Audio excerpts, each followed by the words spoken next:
Ce patient de 62 ans est atteint d'un cancer colorectal depuis 2016. Au cours de ces 8 dernières années, il s'est longuement interrogé sur sa fin de vie et le droit à mourir. Je me suis posé la question, est-ce que, jusqu'à quel stade peut-on considérer que la vie vaut encore la peine d'être vécue? Des souffrants qui s'interrogent. La déléguée régionale de l'Association pour le droit de mourir dans la dignité en a en moyenne 1 par semaine au téléphone. Des appels pour avoir des renseignements sur la fin de vie. Parmi eux, les pays qui pratiquent librement l'euthanasie ou le suicide assisté. Mais elle regrette la difficulté d'accès pour ceux qui souhaitent en bénéficier ici. Il faut déjà que la personne parte en France, il faut qu'elle parte ensuite soit en Belgique, soit en Suisse ou au Luxembourg.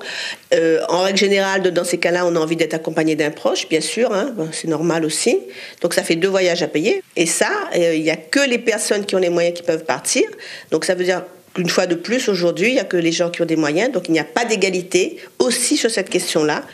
Pour éviter ces départs, il faut investir plus de moyens afin de développer les soins palliatifs pour ceux soignants qui s'opposent à l'aide à mourir en France. Si depuis 25 ans, on avait formé les gens comme on nous l'avait dit, on avait développé les structures comme on nous l'avait promis, on n'en serait pas là aujourd'hui à obliger de légiférer pour un droit à mourir, parce que les gens ne peuvent pas être pris en charge. On a aujourd'hui 12 lits d'unité, il en faudrait 20 à 25 pour 1 million d'habitants quasiment à La Réunion. Il faut développer surtout la formation des soignants.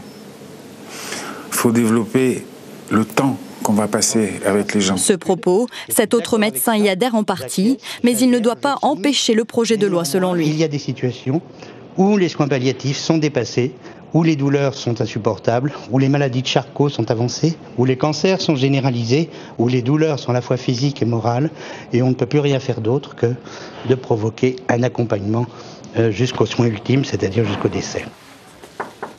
Le texte sera présenté en Conseil des ministres en avril, en vue de son examen au Parlement.